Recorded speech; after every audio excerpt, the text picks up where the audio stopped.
Hello दोस्तों। जैसा कि मेरी पिछली कुछ वीडियोस हैं वो सेल्स के बारे में ही हैं और मैं सेल्स के टॉपिक के ऊपर ही कुछ चीज़ें ऐड ऑन करके उनको अलग-अलग टॉपिक्स के बारे में आपसे बात कर रहा हूँ। बहुत सारी जगह पे आपने देखा होगा कि काफ़ी सारे लोग बोलते हैं कि प्रोडक्ट के बारे में बताना या प्रोडक्ट के बारे में बहुत सारी चीज़ें डिटेल करना कस्टमर को पसंद नहीं होता है। वो बताने की बजाय आप डायरेक्ट जो है सेल क्लोज़ करने पे आओ कि भाई कितना लोगे, कैसे लोगे, कितने दोगे? ये नहीं होना चाहिए। मेरा मानना है कि जिस प्रोडक्ट के बारे में कस्टमर को नहीं पता है, प्रोडक्ट की डिटेलिंग के बारे में मैं नहीं बोल रहा हूँ।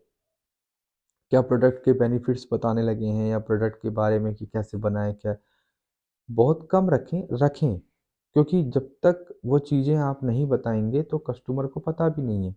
हाँ, अगर आपको दिख रहा है कि उसको सब कुछ पहले से पता है, जैसे मैंने बताया टाइप ऑफ कस्टमर बहुत सारे हो सकते हैं, तो वहाँ पर ना बताएँ, क्योंकि वहाँ वो सुनना ही नहीं चाहता।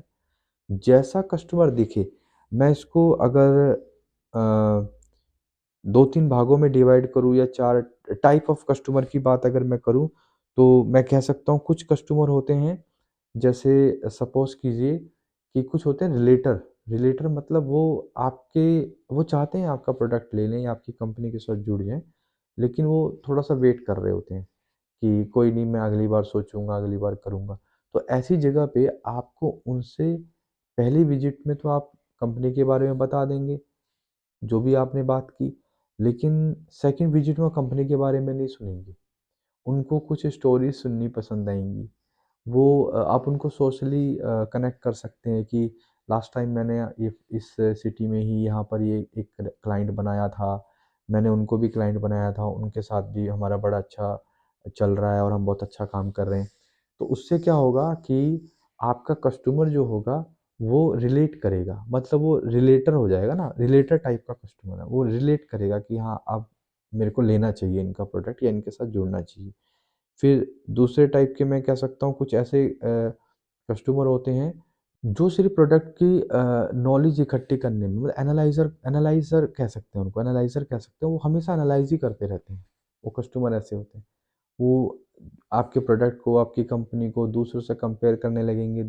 आपको एनालाइज़ करके बताने लगेंगे इसका फ़ायदा ये है, इसका ये है, वो कैलकुलेट करने लगेंगे उन चीज़ों को। तो ऐसे में क्या होगा, आपको कस्टमर को कैसे कन्विंस करना है कि आपको पहली विज़िट में ही पता लग गया।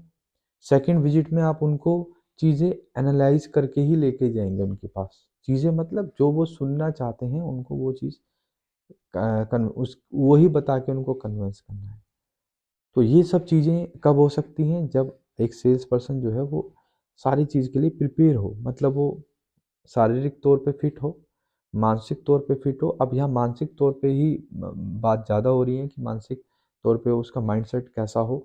तो मैं यहाँ इसी चीज़ पे बार-बार ज़ोर डाल रहा हूँ कि वो पॉज़िटिव हो, बेहतर तरीके से अपने प्रोडक्ट को बताने के लिए और कस्टमर को सुनने के लिए तैयार हो और पॉज़िटिवली इन चीज़ों को समझे कि मैंने कैसे अपनी मार्केट, अपने कस्टमर को चुनना है। तो ऐसे ही और बहुत सारी चीज़ें हैं जो मैं आपको नेक्स्ट वीडियो में ज़रूर बताऊँगा। इसी के साथ धन्यवाद। जय हिंद, जय भारत।